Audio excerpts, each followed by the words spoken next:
प्रश्न ज्योतिष।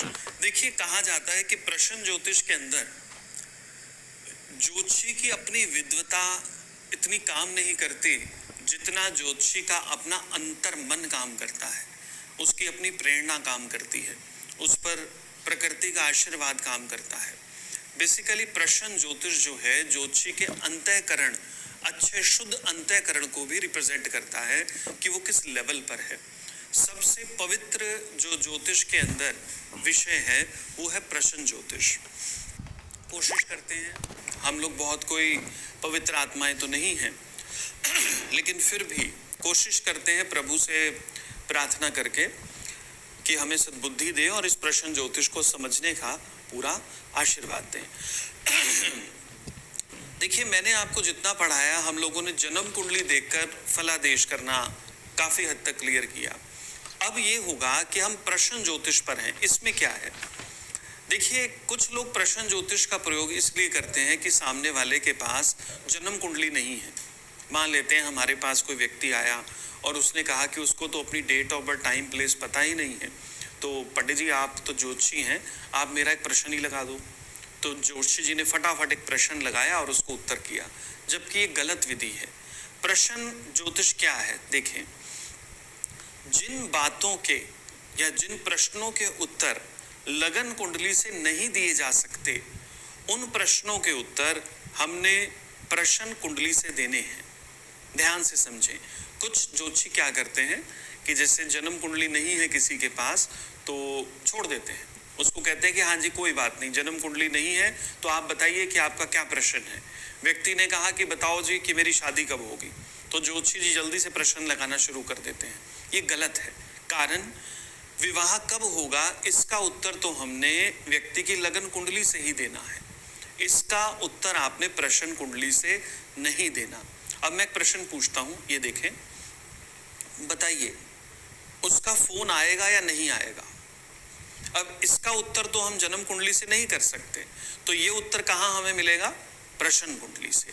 तो ऐसी जितनी भी बातें हैं इनका उत्तर प्रश्न कुंडली से ही होगा। एक और एग्जाम्पल अभी ताजा है। एक व्यक्ति ने कहा कि सुबह से बारिश हो रही है, क्या आज शाम को बारिश होगी। अब इसका उत्तर कैसे दें, इसका कोई संबंध जन्म कुंडली से नहीं है। तो मुझे पूरी बात है, पूरी आशा है कि आप समझ रहे होंगे कि हमने उन बातों के उत्तर देने हैं जो कि लगन कुंडली से संबंधित नहीं है। अब आगे चलते हैं अगली बात।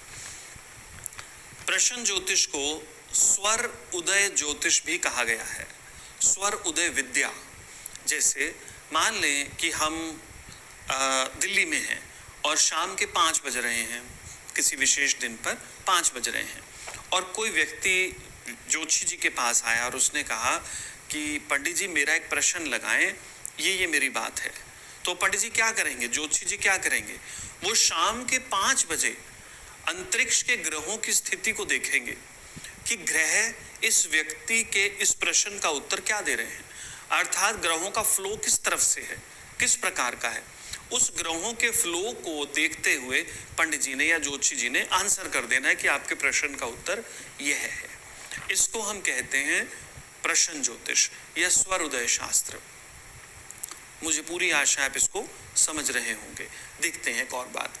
मान लेते हैं कि अभी समय हुआ है 4:25। आज डेट है 25 जनवरी, मान लेते हैं 25 जनवरी 2010। तो इस समय क्या करेंगे पंडित जी, एक व्यक्ति आया और उसने प्रश्न किया कि बताइए कि क्या आज मैं अपनी पत्नी से मिल पाऊंगा। उसकी कुछ स्थितियां हैं ऐसी, वो पूछ रहा है। तो अब हम क्या करेंगे, हम आज की डेट का और शाम के 4:25 का इस समय का एक चार्ट बनाएंगे, अर्थात जन्म कुंडली बनाएंगे। वो कैसे बना सकते हैं, वो आपको मैंने पंचांग के अंतिम पेजों में दिखाया हुआ है कि सबसे पहले हम लगन को स्पष्ट करते हैं, अर्थात लगन में लिखने वाली राशि को लिखा जाता है। उसके बाद कौन सा ग्रह किस राशि में है, कितने अंशों पर है, वो सारा हम लिख लेते हैं पंचांग की सहायता से। अगर आप पंचांग की सहायता से लिखते हैं तो भी ठीक है, नहीं तो आपके पास कोई सॉफ्टवेयर हो, आप उस सॉफ्टवेयर में ये डेट आज की डेट डालें और शाम का 4:25 का समय लिखें और प्लेस लिखें, तो उस समय की जो कुंडली बनकर आएगी उसको देखकर हमने उस व्यक्ति के प्रश्न का उत्तर देना है कि आप अपनी धर्मपत्नी से आज मिल सकते हैं या नहीं मिल सकते। एक तो ये तरीका है। एक और तरीका है, कुछ ज्योतिषाचार्य सामने वाले के प्रश्न से पहले पूछते हैं कि 1 से लेकर 108 के बीच का कोई अंक बताइए। व्यक्ति सोचता है कि 1 से 108 के बीच, बड़ी देर तक सोचते रहते हैं लोग, फिर एकदम कहते हैं जी हाँ 8। इसका क्या अर्थ है 8? देखिए 108 का अर्थ है कि हमारे ज्योतिष में 12 राशियां हैं और 27 नक्षत्र हैं। हर नक्षत्र के अंदर 4 चरण हैं। तो आपने देखा होगा कि 12 राशियों के अंदर ही सारे नक्षत्रों को हमने रखा हुआ है और हर नक्षत्र में 4 चरण हैं। तो इसका क्या अर्थ हुआ? अर्थात 27 नक्षत्र हैं और 4 चरण, तो टोटल चरण कितने हैं? 108। और उस व्यक्ति ने क्या कहा? 8। इसका अर्थ है कि हमें लगन में 8वें चरण को रखना होगा, 8वें चरण को। अब 8वें चरण का क्या अर्थ है? एक नक्षत्र में कितने चरण हैं? 4। पहला नक्षत्र कौन सा है? अश्विनी। दूसरा नक्षत्र कौन सा है? भरणी। तो आप देखें कि इसने 8 बोला, तो पहले में 4 और दूसरे में 4, 8 ये वाला है। तो इसका अर्थ है कि हमें पहली राशि लगन में रख के आज की कुंडली बना लेनी है। जो पहली राशि है इसके अंदर कितने चरण हैं? 9 चरण हैं, आपको पता ही है। एक नक्षत्र के 4 चरण, दूसरे नक्षत्र के 4 चरण और तीसरे नक्षत्र का पहला चरण मिलाकर मेष राशि बनती है। हर राशि इसी प्रकार बनी हुई है। आपको नामकरण के अंदर मैंने सारी डिटेल दी हुई है। तो अब इसने 8 नंबर बोला, तो इसका अर्थ क्या है कि हमें एक कुंडली बनानी है, उसके पहले भाव में 1 लिखना है। 1 क्यों लिखा है 1? क्योंकि मेष राशि है और मेष राशि में 1 से लेकर 9 तक चरण आते हैं और उस व्यक्ति ने क्या बोला है? 8। तो पहले भाव में कौन सी राशि आ गई? 1। अब मान लेते हैं वो व्यक्ति से हम पूछते कि 1 से लेकर 108 के मध्य कोई अंक बोलिए, प्रश्न लगाना है, तो बड़ी देर तक वो सोचता रहता और कहता 10। तो इसका अर्थ क्या है? दूसरी राशि, क्योंकि पहली राशि में 9 चरण है और 10वां चरण दूसरी राशि में आता है। तो हम क्या करेंगे? मैं बोर्ड पर करता हूं। हम क्या करेंगे? फटाफट ऐसे एक कुंडली बनाएंगे और यहां पर 2 लिख देंगे। जब 2 लिखेंगे तो सारे हम अंक अपने आप लिखते चले जाएंगे और पंचांग की सहायता से देखेंगे कि यहाँ पर कौन सा ग्रह आता है। जहाँ जहाँ जो जो ग्रह आते हैं उसको लिख लेंगे। एक तरफ हम उसके अंश लिख लेंगे कि प्रत्येक ग्रह कितने अंशों का है और इसको देखकर हम उसके प्रश्न का उत्तर करेंगे। ये एक विधि है, लेकिन यह विधि बहुत ज़्यादा माननीय नहीं है।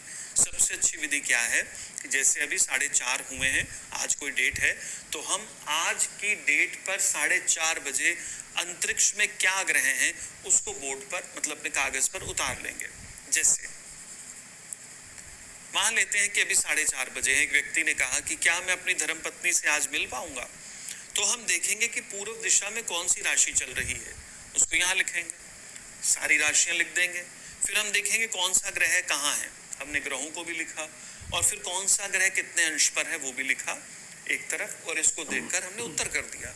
इसका और आसान तरीका है कि हम अपने सॉफ्टवेयर में आज की डेट डालें, आज के शाम के 4:30 बजे डालें और देखें कि क्या कुंडली आती है। जो वो कुंडली आएगी उसको देखकर हमने बोल देना है। तो ये मेन तरीका होता है प्रश्न ज्योतिष का। हमने इसी के ऊपर काम करना है। अगली बात देखिए, प्रश्न ज्योतिष इतना बड़ा विषय है, इतना बड़ा विषय है कि मैं आपको सारा प्रश्न ज्योतिष तो बता ही नहीं सकता। मैं आपको उसकी एक विधि बताऊंगा, उस विधि को समझने के बाद आप सारा प्रश्न ज्योतिष समझना शुरू कर देंगे। दूसरी बात, प्रश्न ज्योतिष करने की कई विधियां हैं। मैं एक विधि को इस्तेमाल करता हूं, कई लोग किसी अन्य विधि को इस्तेमाल करते हैं, उससे अन्य कहीं को करते हैं, शायद मैं उसको ना भी जानता हूं, हम नहीं कह सकते। बहुत सारे तरीके प्रश्न ज्योतिष के दिए हुए हैं। मैं आपको एक ऐसा तरीका दूंगा जिसको ज्यादातर विद्वान यूज करते हैं, तो हम उसके ऊपर बात करते हैं। प्रश्न ज्योतिष में उतरने से पहले और एक दो चीजें देखें। इसमें कुछ दृष्टि और दृष्टि सीमा, ये दो चीजें, और एक होता है दो प्रकार के योग, इत्थशाल योग और इशराफ योग, ये बहुत इस्तेमाल होंगे। इसके ऊपर हम पहले समझ लेते हैं ये क्या है, फिर हम प्रश्न ज्योतिष में आगे बढ़ेंगे। आइए अब हम एक चीज देखते हैं, ये है दृष्टि। देखिए, जो दृष्टियां आपने अभी तक पढ़ी, थोड़ी सी देर के लिए उनको भूल जाएं। प्रश्न ज्योतिष में हम कोई भी अभी तक पढ़ी हुई दृष्टि का प्रयोग हम नहीं करेंगे। आइए देखें, इसमें एक शब्द प्रयोग होगा युति। जब ग्रह समान अंश पर हो, यहां मैं लिख देता हूं, जब दो ग्रह समान अंश पर हो उसको हम कहते हैं युति। उदाहरण यहां लेते हैं छोटा सा, ये देखिए, ये एक हम प्रश्न लगा रहे हैं मान लीजिए किसी का, और प्रश्न लगाते समय हमने देखा कि हम किन्हीं दो ग्रहों के विषय में बात कर रहे हैं। मान लेते हैं वो मंगल और चंद्र है, मान लेते हैं, और ये 15 अंशों पर है और ये चंद्रमा भी 15 अंशों पर है। तो इसे हम क्या कहना चाह रहे हैं समझने के लिए, युति, कि यह युति बनाकर बैठे हैं 15-15, अर्थात जब दो ग्रह समान अंशों पर हो।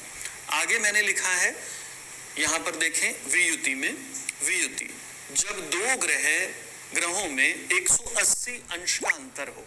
इसको यहां समझते हैं। मान लें हम कि दो ग्रहों के अंदर कोई हम कुछ देख रहे हैं और दो ग्रहों में 180 अंशों का अंतर है। अब ये 180 अंश कैसे हो गए, आप देखें। मान लेते हैं कि मंगल यहाँ 15 अंशों पर है, यहां से मंगल चले और यहां तक पहुंचे तो इसके लिए कितनी देर लगेगी, 15 अंश इधर से, 30 और 30 60, 60 और 30 90, 120, 150 और 15 टोटल हो गए 180। अब इस चंद्रमा से मंगल तक की दूरी गिने, 15 इधर से, खैर 30 और 30 60, 90, 120, 150, 15 और यहाँ से 15, फिर वही 180, क्योंकि पूरा जो एरिया है 360 डिग्री का है। एक ग्रह से यहाँ से इस प्रकार आमने सामने हो, दोनों 15 अंशों पर हो, तो हमें 180 का अंतर, 180 अंशों का अंतर हम मान लेते हैं। है भी ऐसा ही मानना क्या उसको, खैर आगे चलते हैं। त्रिकोण, जब दो ग्रहों में 120 अंशों का अंतर हो, इसी प्रकार 120 अंश गिनते हैं, 30 और 30 60 और 30 90, 90 और 15, ये 120 हो गया। 30 और 30 60 और 30 90, 15 इधर से और 15 इधर से, ये 120 बन गया। इसको हम क्या कह रहे हैं, त्रिकोण। फिर आगे यहां देखें, फिर मैंने लिखा है कोण, जब दो ग्रहों में 90 अंशों का अंतर होता है, 90 अंश करते हैं, 30 और 30 60, 15 इधर से और 15 इधर से, ये कितने हो गए टोटल 90। 30 और 30 60 और 15 75 और 15 90। ये जब इतना प्रॉपर अंतर होगा तो उसको हम क्या कहते हैं, कोण। फिर मैंने एक शब्द प्रयोग किया, मैंने नहीं, हमारे विद्वानों ने, ये कुछ इंग्लिश के विद्वान हैं लेकिन इसका प्रयोग हम यहाँ कर रहे हैं क्योंकि हिंदी का एक शब्द जो है यहाँ पर प्रॉपर मिल नहीं पा रहा था पुराने लोगों को। सेक्सटाइल, जब दो ग्रहों में 60 अंशों का अंतर हो, इसको समझें। जैसे ग्रह ये है 30 और 15 45 और 15 60, अर्थात इस प्रकार हो, ये अंतर है। अर्थात यहां मंगल से चंद्र तक कितना अंतर है, 60 अंशों का। ये इसको हम कहते हैं कि दो ग्रहों में इतना अंतर है। आगे अर्ध सेक्सटाइल, जब दो ग्रहों में 30 अंशों का अंतर है, मैं इसको यहां लिख देता हूं, तो देखें 15 यहां से और 15 यहां से, दो ग्रहों में अंतर है इतने डिग्रीज का। तो ये सारे शब्द हम खूब प्रयोग करेंगे, ये काफी इंपॉर्टेंट है, इसका हम खूब प्रयोग करेंगे। अब एक बात समझें, जैसे मान लेते हैं यहां पर मंगल है और यहां पर चंद्र है, ये भी 15 अंशों पर है और ये भी 15 अंशों पर है। अब आवश्यक तो नहीं कि हमेशा ही 15 बराबर बराबर अंशों पे होंगे, थोड़ा ऊपर नीचे भी तो हो सकते हैं। ये जो हमने अभी पढ़ा कि युति क्या होती है, कि जब दो ग्रह समान अंशों पर हो, वियुति, फिर त्रिकोण, कोण, सेक्सटाइल, अर्ध सेक्सटाइल, ये कहना क्या चाह रहे हैं, इसको कहा गया है दृष्टि। दृष्टि, इसको फिर समझें। सबसे पहले मैंने लिखा हुआ है वियुति, युति को छोड़ते हैं, वियुति देखते हैं। इन दोनों में कितना अंतर है, 180 डिग्री का, अर्थात ऐसी पोजीशन पर ही ये चंद्रमा मंगल को या मंगल चंद्र को देखते हैं। समझें इस बात को, लिखा हुआ है कि जब दोनों ग्रह एक दूसरे से 180 डिग्री पर होंगे तभी एक दूसरे को देखेंगे, अन्यथा नहीं देखेंगे। पर ऐसा तो नहीं होता कि ग्रह प्रॉपर 15 अंश और 15 अंश पर ही हो सकता है थोड़ा बहुत कोई अंतर भी आ जाए, ये भी हो सकता है। तो तब क्या होगा, तब तो इसमें ऊपर कुछ नहीं लिखा हुआ, उसका सॉल्यूशन यहां दिया हुआ है नीचे। इसको भी समझे, ध्यान से समझेंगे। इस चीज को समझने में कई ज्योतिषी बड़ी गड़बड़ कर जाते हैं, ध्यान से देखें। दृष्टि सीमा, मैंने अभी तक जितना भी प्रश्न ज्योतिष अपनी क्लासेस में पढ़ाया है, उसको पढ़ने के बाद स्टूडेंट्स कुछ टाइम के बाद ये जरूर पूछने आते हैं कि थोड़ा सा बताइए, यहाँ पर कुछ कंफ्यूजन है। जबकि मैं अपनी बातों को रिकॉर्ड करके भी दे चुका हूँ उनको। आधे लोग सीख जाते हैं लेकिन एक दो व्यक्ति फिर निकल आते हैं। ध्यान से मेरे शब्दों के साथ रहिएगा तो आप समझ जाएंगे, नहीं तो उलझ जाएंगे। आपने ये दृष्टि सीखा, इसको भी समझते हैं, फिर इसका प्रयोग करना सीखेंगे। सूर्य के लिए 15 अंश दिए हुए हैं, चंद्रमा के लिए 12, मंगल के लिए 8, बुध के लिए 7, गुरु के लिए 9, शुक्र के लिए 7 और शनि के लिए 9। अब मैं आपको एक छोटी सी बात यहां से समझाता हूं। मान लें चंद्रमा यहां बैठे हैं, यहां, और यहां से इस बिंदु पर देख रहे हैं, तो ऐसा तो नहीं ना कि ये चंद्रमा यहां से बिल्कुल एक्यूरेट इस बिंदु पर देखेंगे, एक्यूरेट, ऐसा तो नहीं है। चंद्रमा कैसे देखते हैं, चंद्रमा का एक पूरा प्रभाव इस प्रकार पड़ रहा होगा कहीं, अब इस बिंदु पर तो नहीं पड़ रहा, आसपास कई जगह पर पड़ रहा है। तो इसका अर्थ है कि इस चंद्रमा की दृष्टि यहां से आसपास कहां तक पड़ रही है, इसके लिए शब्द प्रयोग किया गया है दृष्टि सीमा। अर्थात जब हम एक टॉर्च से किसी एक बिंदु के ऊपर दृष्टि डालते हैं तो उस बिंदु के आसपास भी तो टॉर्च की दृष्टि पड़ती है, रोशनी पड़ती है। उसी बात को समझें कि यहाँ पर जब एक ग्रह किसी दूसरे ग्रह को देखता है तो उसके थोड़ा आसपास भी तो देखता है। ये कहना चाह रहे हैं विद्वान पुरुष कि इसको देखने के लिए हमें दृष्टि सीमा को चेक करना पड़ेगा। उसका क्या तरीका है मैं आपको थोड़ा बताने की कोशिश करता हूं, उसको बताऊंगा। अब आप पहले यहां समझें, चंद्रमा है यहां पर, मैं इसको थोड़ा बढ़ा लेता हूं। चंद्रमा है यहां पर 20 डिग्री पर और मंगल है यहां पर 10 डिग्री पर। आसान करने के लिए मैंने कुछ किया, चंद्रमा है 20 डिग्री पर और मंगल है यहां पर 10 डिग्री पर। तो इनके बीच में कितना अंतर है समझते हैं। 30, 30, 60, 90, 120, 150, मैं लिखता हूं 150। चंद्रमा यहां से इस 30 डिग्री के मैदान में 20 डिग्री तक चल चुका है, तो 10 ये पेंडिंग है, मैं इसको भी लिखता हूं।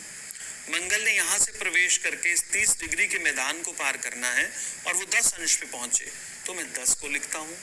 अर्थात चंद्रमा से इस मंगल तक की अगर हम दौड़ लगाएं तो हमारे सामने 170 अंशों की दूरी आती है। मुझे पूरी उम्मीद है आप समझ चुके हैं। तो यहां पर देखें, अब हम इस मंगल से चंद्रमा की दूरी देखते हैं, 30, 60, 90, 120, 150, मैं यहां लिखता हूं 150। और यहां पर ये मंगल यहां से 30 डिग्री के मैदान में 10 अंश चले हैं, तो ये कितना हुआ 20। और इस 30 डिग्री के मैदान में यहां से चंद्रमा चले हैं 20, मैं फिर 20 लिखता हूं, तो ये टोटल आ गया हमारा 190। अर्थात चंद्रमा से अगर हम मंगल तक गिने तो 170 अंश की दूरी है, और मंगल से यदि चंद्रमा तक गिने तो 190 अंश की दूरी है। आपको ये ध्यान देना है। अगर इन दोनों को आप टोटल कर दें तो हमारे सामने 360 आ जाएगा, जो कि पूरे इस मैदान का पूरा माप है। तो मैं आपको यहाँ पर कुछ दृष्टि सीमा का सिस्टम बता रहा हूँ। तो ये इन सब चीजों को हमने दृष्टि और दृष्टि सीमा को यूज करना है। आइए देखें, मैंने देखना है, मान लेते हैं कि यह चंद्रमा क्या इस मंगल पर अपनी दृष्टि डाल रहा है। जो हम पुरानी दृष्टियां पढ़ चुके हैं कि हम कह सकते हैं कि हाँ जी, चंद्रमा अपनी 7वीं दृष्टि से देख रहा है, वो तो एक पुराना विषय हो गया, यानी कि पिछला विषय हो गया। प्रश्न ज्योतिष में हमने कुछ अंशों का ध्यान देना है। तो आप यहां से देखें कि इस चंद्रमा से मंगल तक की दूरी कितनी है, 170।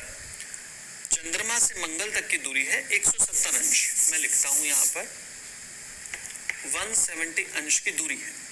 अब आप ऊपर वाले इस चार्ट पर आए कि 170 कितने के आसपास मिलता है। अर्ध सेक्सटाइल के आसपास है क्या, जब दो ग्रहों में 30 डिग्री का अंतर हो? ऐसा तो नहीं है, 170 अंश का है। सेक्सटाइल जब दो ग्रहों में 60 अंशों का अंतर हो, ऐसा भी नहीं, यहां भी नहीं, यहां भी नहीं, यहां। अर्थात वियुति जब दो ग्रहों में 180 अंशों का अंतर होता है तो उसको कहते हैं वियुति। तो ये जो 170 है ये वियुति के काफी नजदीक है, वियुति के काफी नजदीक आ रहा है। मैं लिखता हूं जी यहां पर 180।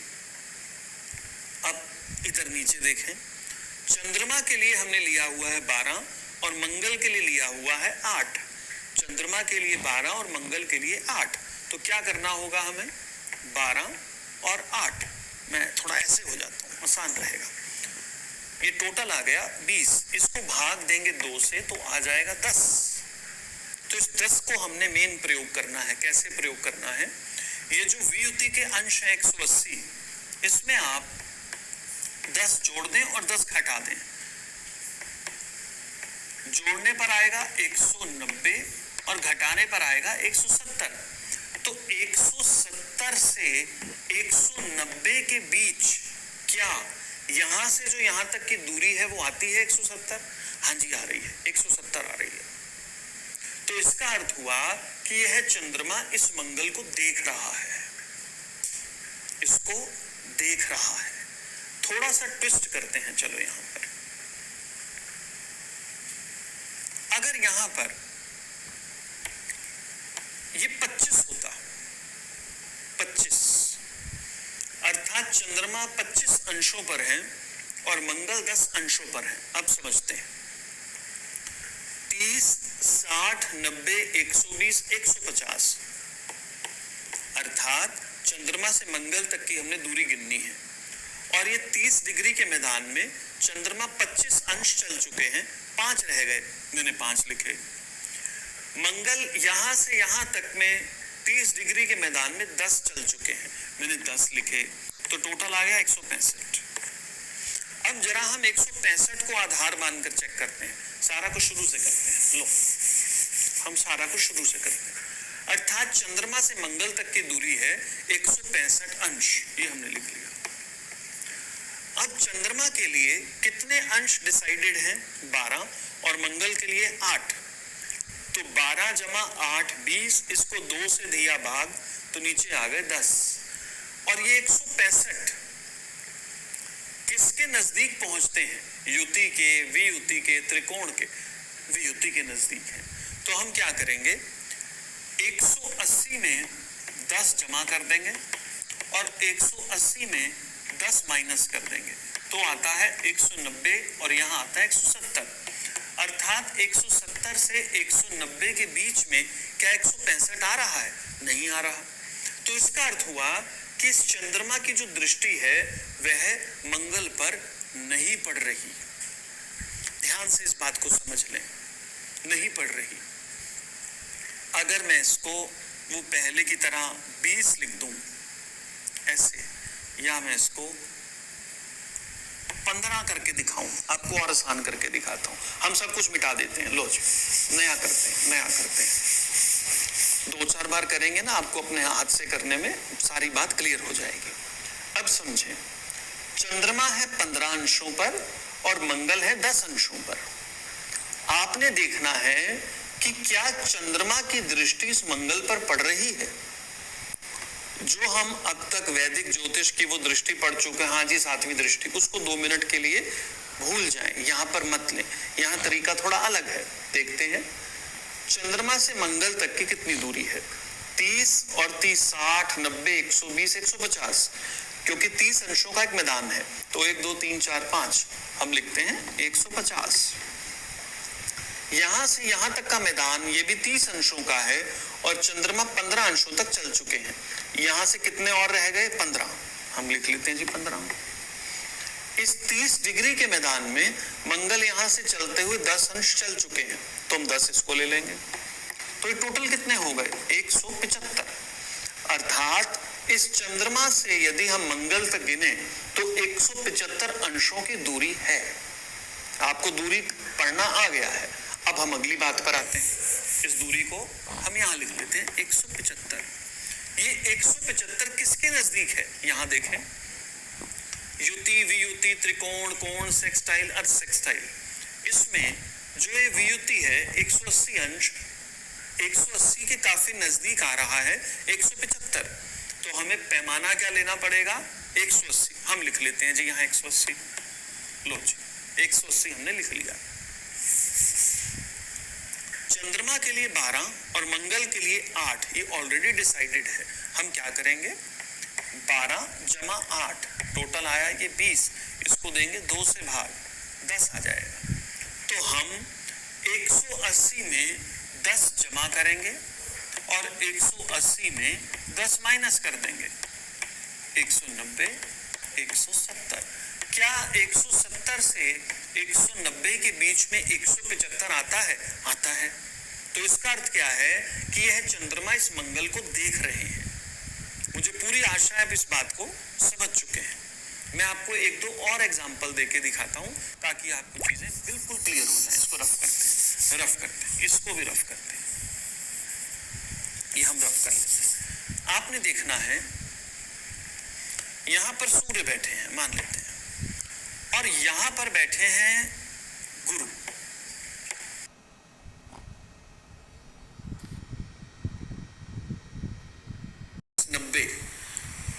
इस 30 डिग्री के मैदान में सूर्य 15 चल चुके हैं, 15 रह गए। तो 90 पहले मैंने गिने थे, 90 और 15 ये, और यहां से 30 डिग्री के मैदान में गुरु 15 चल चुके हैं। ये लीजिए 15 यहाँ, तो टोटल आता है 120। 120 किसके नजदीक है? यहां देखें, युति के जब 2 ग्रह समान अंशों पर हो, वियुति जब 2 ग्रहों में 180 डिग्री का अंतर हो, त्रिकोण जब 2 ग्रहों में 120 अंशों का अंतर हो। अरे ये तो 120 अंश ही हैं। तो इसका अर्थ क्या है कि यहाँ पर त्रिकोण सूर्य गुरु पर त्रिकोण दृष्टि से देख रहा है, अर्थात सूर्य गुरु को देख रहा है। यहीं पे क्लियर हो गया, आगे हमें कुछ करने की जरूरत ही नहीं पड़ती। थोड़ा इसमें और ट्विस्ट करते हैं समझाने के लिए। मान लेते हैं कि यहाँ पर सूर्य देवता 10 अंशों पर है और गुरु यहाँ पर 15 अंशों पर है। अब आपने देखना है कि क्या सूर्य बृहस्पति को देख रहे हैं। हम इसको रफ करते हैं, चलिए शुरू से करते हैं। 30 और 30 60 और 30 90। इस 30 डिग्री के मैदान में सूर्य 10 अंश चल चुके हैं, 20 रह गए, 20 को लिखते हैं। यहाँ इस 30 डिग्री के मैदान में गुरु 15 अंशों पर है, अर्थात 15 लिखेंगे यहाँ। तो टोटल कितना आएगा? 125। 125। अब इधर आइए, 125 किस आंकड़े के नजदीक है? त्रिकोण में 120 के नजदीक है। तो हम यहाँ पर पैमाना क्या लिखेंगे अपना? 120। सूर्य के लिए क्या निर्धारित है? 15 अंश, और गुरु के लिए क्या निर्धारित है? 9। तो हम यहाँ 15 जमा 9 करेंगे, कितना आएगा जी? 14 4 और 1 2 24। इसको 2 से करेंगे भाग, आ गया 12। तो हमने क्या करना है? 120 में 12 को जमा करना है और 120 में 12 को माइनस करना है। तो जमा करने पर कितना आया इधर? 132, और माइनस करने पर कितना आया? 108। तो क्या 108 से 132 के बीच में 125 आता है? हाँ जी आता है। तो इसका अर्थ क्या है कि सूर्य बृहस्पति को देख रहे हैं। मुझे पूरी आशा आप समझ चुके होंगे, फिर भी थोड़ा और क्लियर करता हूं, कहीं आप उलझ गए हो। यहां पर 5 अंश हैं। सूर्य है 5 अंशों पर और गुरु है 20 अंशों पर। आपने देखना है कि क्या सूर्य की दृष्टि गुरु पर पड़ रही है। इसके लिए हम वही पुराना तरीका 30, 30 और 30, 90 अंश तो यही हो गए।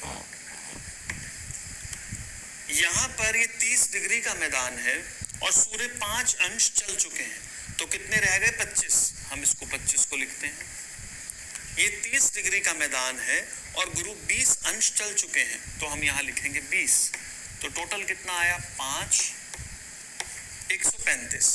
अर्थात सूर्य से यदि हम गिने गुरु तक तो 135 अंशों का अंतर हमारे पास निकलता है।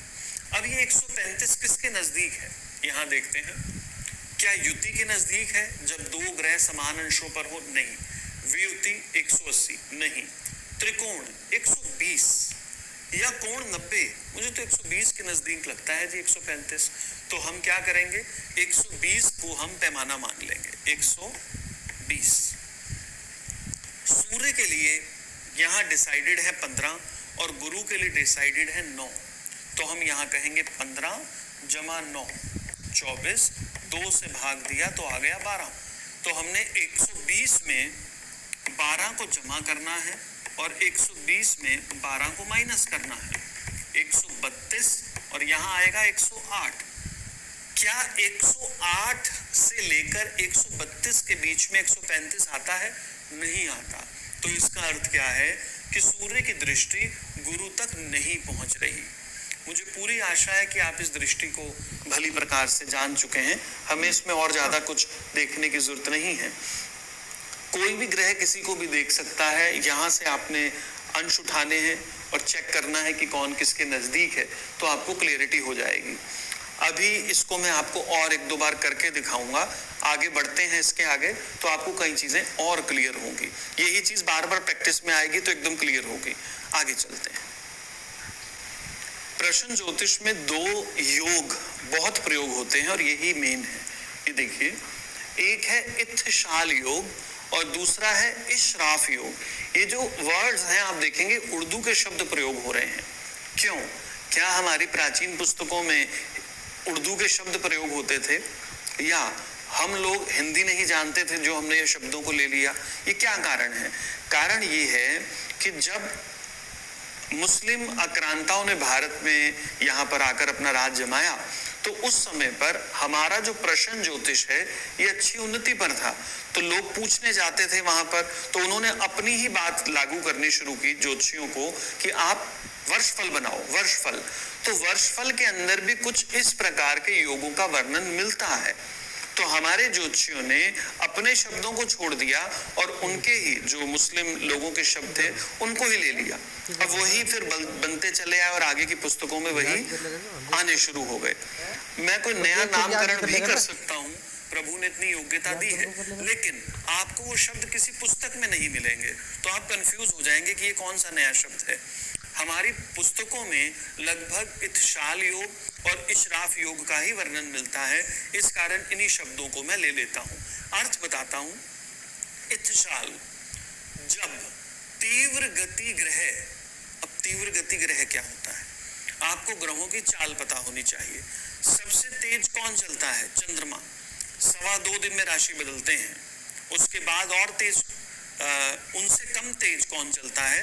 बुध 21 दिन में, शुक्र 27-29 दिनों के अंदर, सूर्य 1 महीने के अंदर, मंगल 45 दिनों के अंदर, बृहस्पति लगभग 1 वर्ष, राहु केतु 18 महीने, शनि 2.5 वर्ष। ये आपको सारी चालों का पता है कि कौन सा ग्रह कितने दिनों में एक राशि को बदल जाता है। ये मैंने आपको पहले ही बेसिक चीजें हैं। तो यहां मैंने क्या लिखा?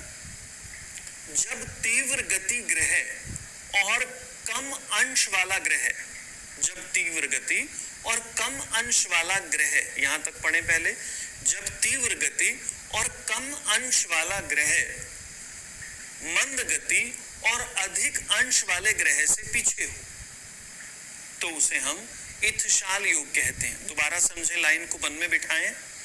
जब तेज चलने वाला और कम अंश वाला ग्रह, तेज चलने वाला और कम अंश वाला ग्रह मंद गति और अधिक अंश वाले ग्रह से पीछे हो, इसको यहां बोर्ड पर समझें।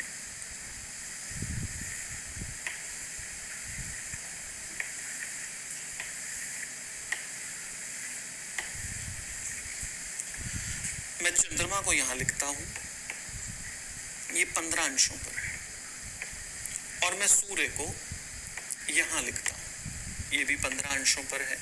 अब आप मुझे बताएं कि कौन किसके पीछे है। यहां से चंद्रमा तक गिनते हैं 30, 60, 90, 120, 150, 180, 210, बहुत दूर जा रहे हैं। और यहां से गिनते हैं 30, 60, 90 और 15 और 15, 120, मतलब यहां से पास पड़ रहा है। अर्थात सूर्य जो है वो चंद्रमा के पीछे नहीं लगा हुआ, चंद्रमा सूर्य के पीछे लगा हुआ है। चंद्रमा सूर्य के पीछे लगा हुआ है। पहले तो इसको समझें, इस चाल पे भी 2 मिनट में रोकेंगे, कौन किसके पीछे लगा हुआ समझ लें। अब मैं चंद्रमा को यहां बिठाता हूं, 15 अंशों पर है। अब आप बताएं, यहां से गिनेंगे तो अंश ज्यादा लगेंगे और यहां से अंश गिनेंगे तो कम लगेंगे। तो यहां पर यह सूर्य चंद्रमा के पीछे लगा हुआ है। पहले हमें यह क्लियर होना चाहिए कि कौन सा ग्रह किसके पीछे लगा हुआ है, फिर आपको इत्थशाल योग जल्दी से समझ आ जाएगा। तो समझें, बताइए यहां पर कौन किसके पीछे लगा है।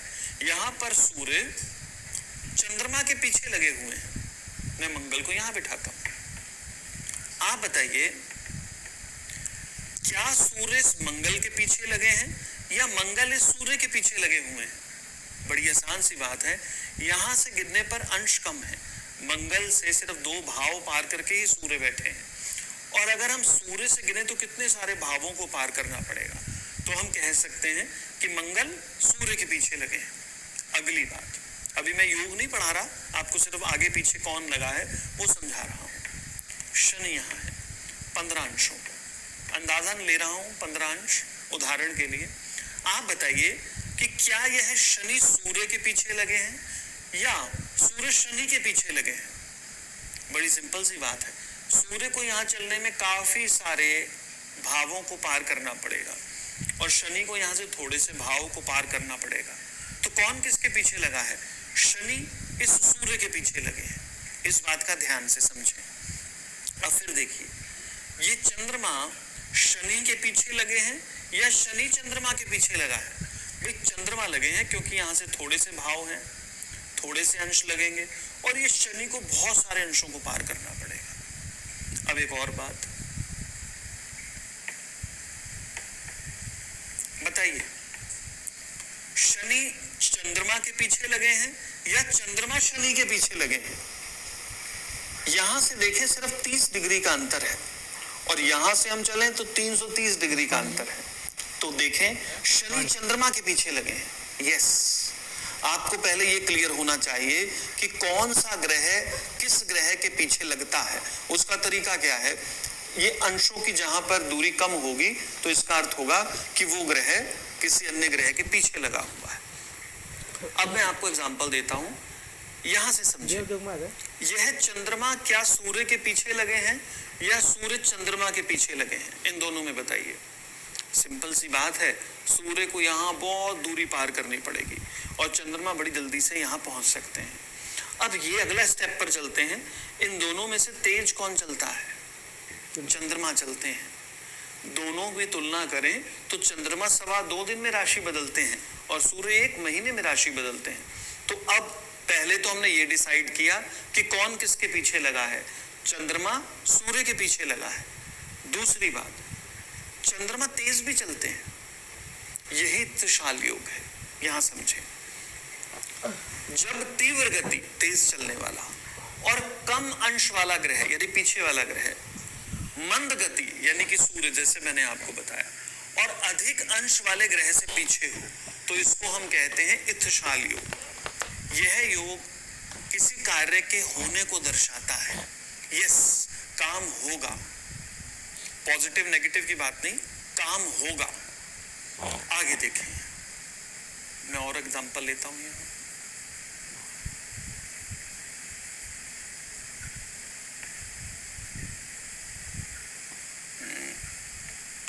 यहां। अब आप मुझे बताएं, क्या सूर्य चंद्रमा के पीछे लगे हैं या चंद्रमा सूर्य के? सिंपल सी बात है जी, चंद्रमा सूर्य के पीछे लगे हैं। जब ये चंद्रमा सूर्य के पीछे लगे हैं और चंद्रमा और सूर्य में तुलना करें तो चंद्र तेज चलते हैं, तो इसका अर्थ क्या हुआ? इत्थशाल योग, यानी कि काम हो सकता है, काम हो सकता है।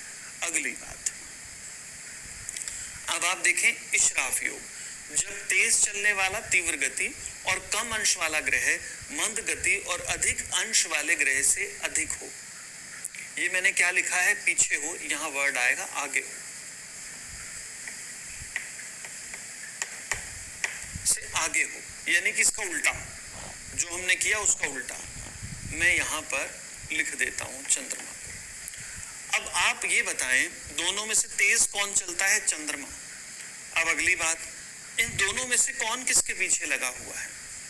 अगर मैं यहां से चंद्रमा को कहूं कि आप सूर्य तक गिनो, तो बहुत सारे भाव और बड़े सारे अंश हो जाएंगे। सूर्य से चंद्रमा तक गिने तो थोड़े से अंश हैं, दो चीज को आसान करने के लिए 15 और 15 लिख देते हैं, अर्थात यहां से यहां तक तो सिर्फ 30 अंश लगेंगे और यहां से वो बहुत सारे अंश लगेंगे। तो कौन किसके पीछे लगा है?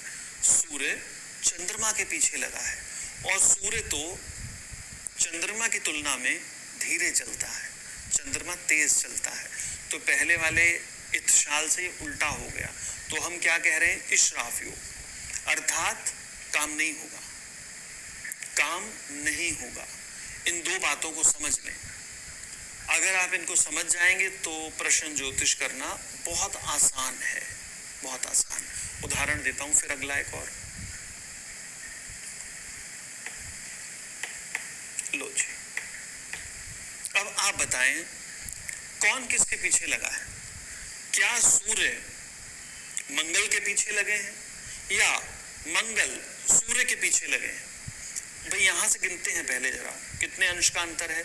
30 और 30 60, और 30 75 और 15 90, अर्थात सूर्य से गिने तो यहां पर 90 अंशों का अंतर आता है, और यहां से अगर देखें तो बहुत सारे अंश आ जाएंगे, तो उसको छोड़ेंगे। अर्थात हम कहेंगे कि सूर्य जो है वो मंगल के पीछे लगा हुआ है, और दोनों में आप देखें कि मंगल तेज चलता है या सूर्य? सूर्य मंगल की तुलना में तेज चलता है, अर्थात तेज चलने वाला ग्रह धीरे चलने वाले ग्रह के पीछे लगा हुआ है। तो कौन सा योग बन रहा है? इत्थशाल, अर्थात काम होगा। अब मैं इसको उठाकर यहां लिख देता हूं। अब आप बताएं, कौन किसके पीछे लगा हुआ है? सूर्य क्या मंगल के पीछे लगा है या मंगल सूर्य के पीछे लगा है? भाई यहां से गिनेंगे तो बहुत सारे अंश लगेंगे, और यहां से गिनने पर 30 और 30 60 और 30 90, अर्थात मंगल से सूर्य तक गिनने में मात्र 90 अंश, और यहां से गिनने पर तो बहुत सारे अंश लग जाएंगे। तो हम क्या कहें? मंगल जो है वो सूर्य के पीछे लगे हुए हैं। जब मंगल सूर्य के पीछे लगे हुए हैं तो आगे सोचें, क्या मंगल सूर्य से तेज चलते हैं? नहीं, दोनों में से तेज कौन चलता है? सूर्य, अर्थात धीरे चलने वाला ग्रह तेज चलने वाले ग्रह के पीछे लगा हुआ है। इशराफ योग है, अर्थात काम नहीं होगा। इसको अच्छी तरह से समझ लें, अगर आप इसको नहीं समझेंगे तो आगे प्रश्न ज्योतिष पढ़ना बिल्कुल व्यर्थ है। आगे और समझते हैं, चलिए एक एग्जांपल लेके मैं इसको रोक देता हूं, सूर्य को भी रोकते हैं। हम लेते हैं कोई और ग्रह, मैंने यहां पर बृहस्पति लिखा, और यहां पर मैंने शनि को लिख दिया। ये भी मान लेते हैं 15 अंशों पर है, और ये भी 15 अंशों पर है। अब आप बताइए कि कौन किसके पीछे लगा हुआ है? यहां से गिने 30 और 30 60 और 15 75 और 15 90। अर्थात गुरु से अगर हम गिनते हैं तो शनि तक मात्र 90 अंशों का अंतर आता है। और अगर शनि से गिनेंगे तो ये तो बहुत सारे अंश हो जाएंगे गुरु तक पहुंचने में। तो इसका अर्थ क्या है, गुरु शनि के पीछे लगे हुए हैं। यहां तक क्लियर हो गई बात, पीछे लगे हुए हैं। अब दोनों में देखें कि कौन तेज चलता है, गुरु तेज चलते हैं या शनि। गुरु 1 साल में राशि बदलते हैं और शनि 2.5 वर्षों में। तो इसका अर्थ है कि गुरु शनि के पीछे लगे हुए हैं और यह ग्रह तेज चलने वाला है और यह धीरे चलता है। तो तेज चलने वाला भी है वो और पीछे भी लगा हुआ है। अर्थात कौन से योग का निर्माण हो रहा है, इत्थशाल योग का। अब मैं आगे इसको चेंज करता हूं थोड़ा। पहले देखें कौन किसके पीछे लगा है। गुरु से गिने शनि तक बड़े सारे अंश लगेंगे और शनि से गिने गुरु तक तो थोड़े से अंश लग रहे हैं। तो इसका अर्थ क्या है, शनि गुरु के पीछे लगा हुआ है, शनि गुरु के पीछे लगा हुआ है। और अब आप ये बताइए, क्या शनि गुरु से तेज चलता है? नहीं। तो इसका अर्थ क्या है, धीरे चलने वाला ग्रह तेज चलने वाले ग्रह के पीछे लगा हुआ है। तो ये कौन से योग का निर्माण हो रहा है, इशराफ योग का। अर्थात काम नहीं होगा। इन बातों को ध्यान से प्रयोग करें, तभी आप आगे बढ़ पाएंगे। अगर आप इस बात को नहीं समझ पाए हैं तो मैं यही कहूंगा कि आगे मत जाएं। जो प्रश्न का हमने अभी तक पढ़ा उसको पक्का करें, क्योंकि ये बहुत छोटी चीज है लेकिन इंपॉर्टेंट है, मन में बैठनी चाहिए। आशा है कि आप क्लियर कर चुके हैं। अब मैं थोड़ा सा आगे बढ़ता हूं, यहां आ जाता हूं। मान लेते हैं कि हम दो ग्रहों के मध्य कुछ देख रहे हैं। हमने कहा कि चंद्रमा यहां बैठे हैं 20 डिग्री पर और यहां पर सूर्य बैठे हैं 15 डिग्री पर। अब हमने देखना है कि कौन किसके पीछे लगा हुआ है। हमने देखा इस सूर्य से चंद्रमा तक की दूरी तो बहुत ज्यादा है और चंद्रमा से सूर्य तक की दूरी है कम। कितनी है गिनते हैं, 30 और 30 60। ये 30 डिग्री के मैदान में चंद्रमा 20 चल चुके हैं तो 10 ये रह गए। 30 और 30 60 और 10 और यहां से सूर्य 15 चल चुके हैं तो 15, इसको काउंट करते हैं 85। अर्थात चंद्रमा से सूर्य तक की जो दूरी है 85 अंशों की आ रही है। चंद्रमा तेज चलते हैं सूर्य की तुलना में, तो ये कौन से योग का निर्माण हो रहा है, इत्थशाल योग का। अर्थात काम होने वाली बात की तरफ हम जा रहे हैं। अब क्या चंद्रमा इस सूर्य को देख रहा है? अगर ये दोनों ही 15-15 अंशों पर होते तो हम क्या बात करते कि ये तो 90 अंश बनते हैं। 90 अंश अभी मैंने आपको पढ़ाया था, युति, वियुति, त्रिकोण, कोण। हम कह सकते यस कोण बन रहा है, तो हम कहेंगे हाँ जी ये चंद्रमा सूर्य को देख रहे हैं। कोण दृष्टि से चंद्रमा सूर्य को देख रहे हैं और इत्थशाल योग भी बन रहा है, अर्थात काम होगा। लेकिन यहाँ पर कितना है चंद्रमा, तो 20 अंशों पर है। तो ये यहाँ तक 85 अंश आते हैं, 90 तो नहीं आते, लेकिन 85 90 के नजदीक आता है। तो आंकड़ा हमने क्या लेना है, हमने 85 को चेक करना है, पैमाना हमने क्या लेना है 90। तो मैंने आपको चंद्रमा के लिए और सूर्य के लिए कुछ दृष्टि सीमा लिखवाई थी, वो चेक करें क्या है दृष्टि सीमा। अपने पेज को पलटें, 15 सूर्य के लिए और 12 चंद्रमा के लिए, टोटल आते हैं 27। 2 से भाग देंगे तो 13.5 अंश आते हैं। तो हम क्या करेंगे, 90 में 13.5 को जमा करेंगे और 90 में 13.5 को माइनस कर देंगे। जमा करने पर कितना आता है, 103.5। और अगर घटाएं तो कितना आता है, 67 आएगा जी, 66 आएगा, 66.5 इतना ही आता है जी। मैं ज्यादा पीछे चला गया, इतना आएगा 76.5। इसके अंदर अगर आप 13 जोड़ते हैं तो 90 बन जाता है, अर्थात 90 में से 13.5 घटाएं तो 76.5 आता है। 90 में यदि 13.5 जोड़ें तो 103.5 आता है। तो आप बताइए इस 76 से 103 के बीच में क्या 85 आ रहा है? आ रहा है। तो इसका अर्थ क्या हुआ कि चंद्रमा की दृष्टि सूर्य पर पड़ रही है। भाई जब दृष्टि भी पड़ गई और तेज चलने वाला ग्रह धीरे वाले ग्रह के पीछे भी चल रहा है, तो इसका अर्थ क्या हो रहा है? प्रॉपर इत्शाल योग बन रहा है। हम कह सकते हैं काम होगा, काम अच्छा होगा बुरा होगा उसकी बात नहीं कर रहा हूं, हम कह रहे हैं कि काम होगा। इस पर ध्यान दें। तो मुझे पूरी आशा है कि आप इन चीजों को समझ रहे हैं। और एग्जांपल लेते हैं।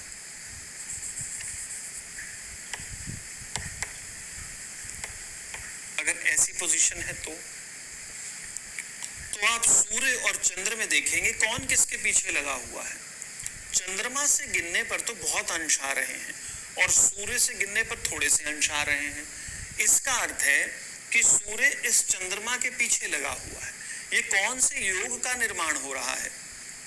इत्शाल या इशराफ योग का, अर्थात काम नहीं होगा। आगे हमें देखने की कुछ जरूरत ही नहीं है, काम नहीं होगा, पहले ही हमने कह दिया। यहीं पे क्लियरिटी हो गई। और समझते हैं। मान लेते हैं चंद्रमा यहां बैठे हुए हैं और 15 डिग्री पर है, सूर्य भी 15 डिग्री पर है। इसको रफ कर देते हैं।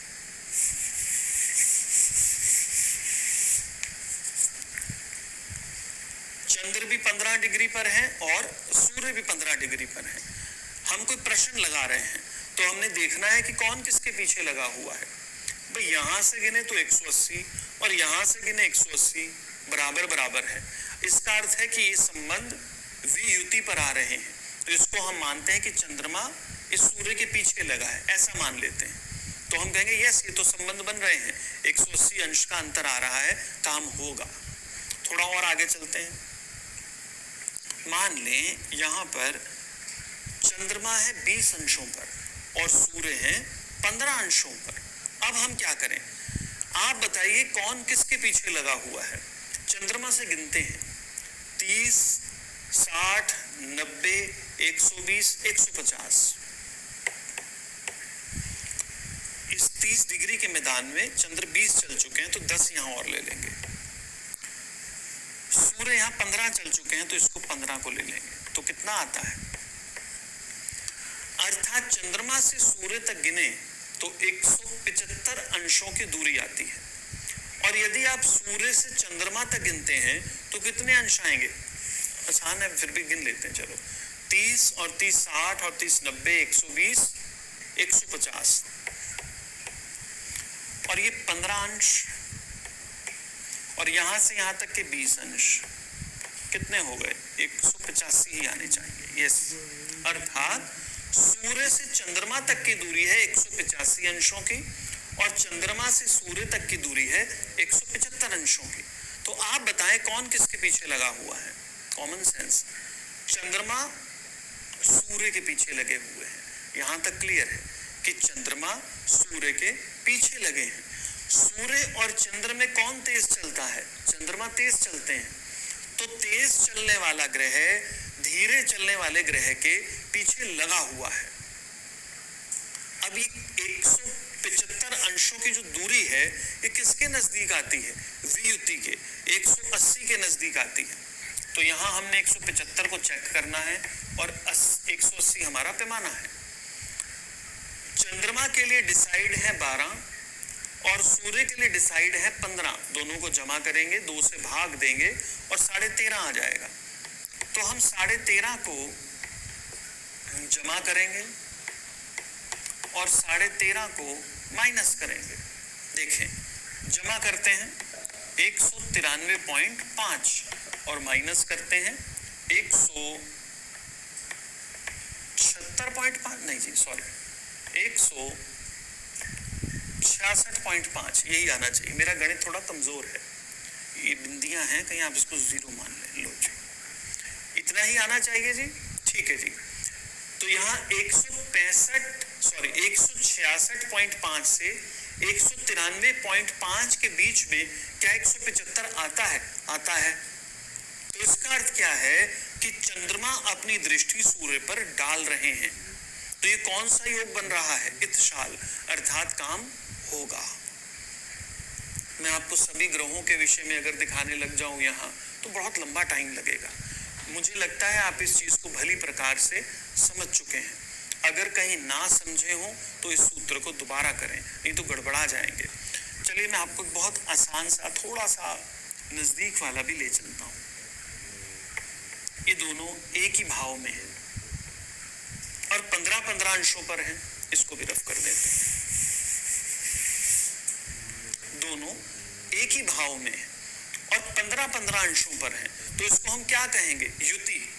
जब दो ग्रह समान अंशों पर हो, ये समान अंश पर है, युति। तेज चलने वाला ग्रह चंद्र है और धीरे चलने वाला सूर्य, तो चंद्र को हम मानेंगे कि वो सूर्य के पीछे लगा हुआ है। इत्शाल योग बन रहा है, काम होगा, ऐसा मानते हैं। अगर मान लें ये चंद्रमा है 10 डिग्री पर और सूर्य है 15 डिग्री पर, तो आप बताइए कि कौन किसके पीछे लगा है? भाई सिंपल सी बात है, चंद्रमा सूर्य के पीछे लगे हुए। तेज चलने वाला ग्रह चंद्र धीरे चलने वाले ग्रह सूर्य के पीछे लगा हुआ है। अब आपने देखना है कि क्या चंद्रमा इस सूर्य पर दृष्टि डाल रहे हैं, ये समझना है। थोड़ा सा गणित के अंदर मैं कमजोर हूं, मेरी गलती भी हो तो उस पर ध्यान रखिएगा। आपने अच्छा माइंड यूज करना है। हम देखते हैं कि क्या चंद्रमा सूर्य पर दृष्टि डाल रहे हैं। कैसे देखें? पहले तो हम अंतर निकालते हैं। इन दोनों के बीच में अंतर कितना है? मात्र 5 डिग्री का। अंतर कितना है? मात्र 5 डिग्री का। तो ये 5 डिग्री किस संबंध के नजदीक आती है? युति के, वियुति के, कोण, त्रिकोण, सेक्सटाइल, अर्ध सेक्सटाइल, किसके नजदीक आती है? युति के। तो युति क्या होती है? जब दो ग्रह समान अंश पर होते हैं, अर्थात 0 0। अब हम क्या करेंगे? 0 और 5 सूर्य के लिए निर्धारित है 15 डिग्री और चंद्र के लिए है 12 डिग्री। जमा करेंगे 27, 2 से भाग किया 13.5। अब हम इसके अंदर 13.5 जमा कर देते हैं, माइनस करने की तो जरूरत ही नहीं। अर्थात 0 से लेकर 13.5 के मध्य में 5 आता है, आता है। तो इसका अर्थ क्या है कि चंद्रमा की दृष्टि सूर्य पर पड़ रही है। तो हम यहां कहेंगे काम होगा, ये इत्शाल योग बन रहा है। इसको समझ लें। अब आपने क्या करना है? यहां हम आगे नहीं बढ़ेंगे। आपने क्या करना है? आपने पहले आराम से इस वीडियो को बंद करना है और ये देखना है कि इत्शाल योग क्या होता है। बिल्कुल रिलैक्स होके बैठ जाएं। इत्शाल क्या है, इशराफ क्या है, ग्रहों के युति, वियुति, कोण, त्रिकोण, अर्ध सेक्सटाइल, सेक्सटाइल, ये सब क्या है, इनको समझें। उसके बाद आपने आराम आराम से हर ग्रह की दृष्टि की सीमा को लगा लगा कर देखना है कि कौन किसको देख रहा है, कौन किसके पीछे लगा है। अगर आप इसको कर जाएंगे, समझ जाएंगे तो आगे बढ़े, नहीं तो आगे एकदम मत बढ़े, आप उलझेंगे, नहीं समझ पाएंगे। मुझे पूरी आशा आप समझ चुके हैं। अब मैं आगे वाले चैप्टर्स के अंदर इनको बार बार करके नहीं दिखाऊंगा, क्योंकि हम बार बार करने में बहुत गणित की इन चीजों में उलझ जाएंगे। मैं आपको प्रॉपर प्रश्न ज्योतिष पर अब लेके आता हूं। ये सूत्र आगे यूज होंगे, फिर प्रार्थना है उसको कर लें, फिर आगे चलें। आगे चलते हैं। अब हम प्रॉपर प्रश्न पर चलते हैं आगे कि आपने उत्तर कई बातों के कैसे देने हैं। फिर यहाँ आपको छेड़ रहा हूं कि आपने पहले कर लिया हो तब करें, नहीं तो आप आगे उलझ जाएंगे। आशा आप कर चुके हैं। देखिए कुछ राशियां होती हैं 1, 4, 7, 10।